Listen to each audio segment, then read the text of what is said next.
এই পুরনো টাকা, ছিঁড়া টাকা এগুলো ওরা নিয়ে নতুন টাকা দেয়।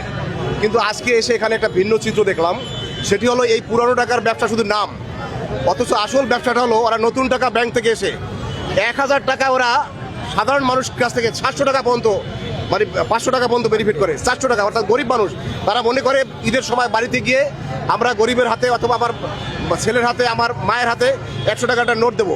এখানে সিন্ডিকেট করে, বিশাল বড় আকারের সিন্ডিকেট, অর্থাৎ এখানে পুরনো টাকা ওরা নেয় না। আমি এতক্ষণ পর্যন্ত ঘুরলাম, নিজেও ভিডিও করেছি। একটা পুরনো টাকা ওরা নেয় না, শুধু নতুন টাকার ব্যবসা করে। অর্থাৎ আপনি যদি 10,000 টাকা নেন, সেখানে ওরা 1500 থেকে 2000 টাকা ব্যবসা করে। সুতরাং এই ব্যবসার সিন্ডিকেটটা আমি বাংলাদেশ ব্যাংকিং সেক্টরে যারা আছেন এবং অর্থ মন্ত্রণালয়ের সাথে জড়িত যারা আছেন, এই ব্যবসাটা থেকে যারা নতুন গভর্নর এসেছে, এই ব্যবসা যদি উদ্যোগ না করেন, তাহলে সাধারণ মানুষ যারা খেটে খাওয়া দিনমজুর ঈদের সময় বাড়ি যায়, তাদের জন্য অনেক বড় রকমের ক্ষতি এটা। অর্থাৎ তারা যে মোটা অঙ্কের টাকা নিচ্ছে, মানুষ তো বোঝে না, নতুন টাকা দেখলে নিতে যাচ্ছে। সুতরাং আপনাদের কাছে বিনয়ের সাথে অনুরোধ করবো, যারা ইউটিউবার আছেন, যারা ভিডিও চ্যানেল আছেন এবং সাংবাদিকরা আছেন, আপনার প্রত্যেকের কাছে অনুরোধ, এই যে অবৈধ সিন্ডিকেট এটাকে যদি উড্ড না করে, তাহলে সাধারণ গরিবের মারাত্মক ক্ষতি হয়ে যাবে। আমার এই টাকাটি কেন চলে না? অর্থাৎ আমরা আগে দেখছি 10 টুকরা 12 টুকরা হলেও সেই টাকা গুলিস্তান চলতো। এখন কোনো টাকায় তারা নিচ্ছে না। আমি অনেক চেষ্টা করেছি, বলছে না এগুলো আমরা নেই না।